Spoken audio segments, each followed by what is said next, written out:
Hello friends, today lemon rice gongura pachadi ఎలా చేసుకుందామో తెలుసుకుందాం. రైస్ని బాయిల్ చేసుకొని పక్కన పెట్టేసుకొని కడాయిలో ఆయిల్ పోసుకొని పల్లీలు, పోపు దినుసులు, జీలకర్ర, కరివేపాకు, ఎండుమిర్చి బాగా రెడ్గా వచ్చేలాగా వేపుకోవాలి. అవి వేగిన తర్వాత తీసి పక్కన పెట్టేసుకోండి. పక్కన పెట్టేసి మళ్ళీ అదే కడాయిలో కొంచెం ఆయిల్ వేసుకొని ఒక 3-4 పచ్చిమిర్చిని కట్ చేసుకొని వేసుకొని అందులో కొంచెం పసుపు, కొంచెం సాల్ట్ వేసుకొని కొంచెం మగ్గించుకోండి ఫ్రెండ్స్. రైస్లోకి చాలా బాగుంటుంది పచ్చిమిర్చి.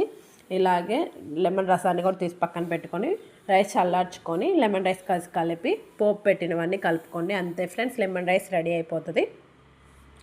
అలాగే గోంగూర పచ్చడి ఎలా చేసుకుందామో తెలుసుకుందాం. బాగా గోంగూరని క్లీన్ చేసుకొని ఒక 3-4 పచ్చిమిర్చి, ఒక టమోటాని కట్ చేసుకొని అందులో కొంచెం వాటర్ పోసి గ్యాస్ మీద పెట్టండి ఫ్రెండ్స్. ఉడికిన తర్వాత కొంచెం సాల్ట్ వేసుకొని మిక్సీ పట్టుకోండి.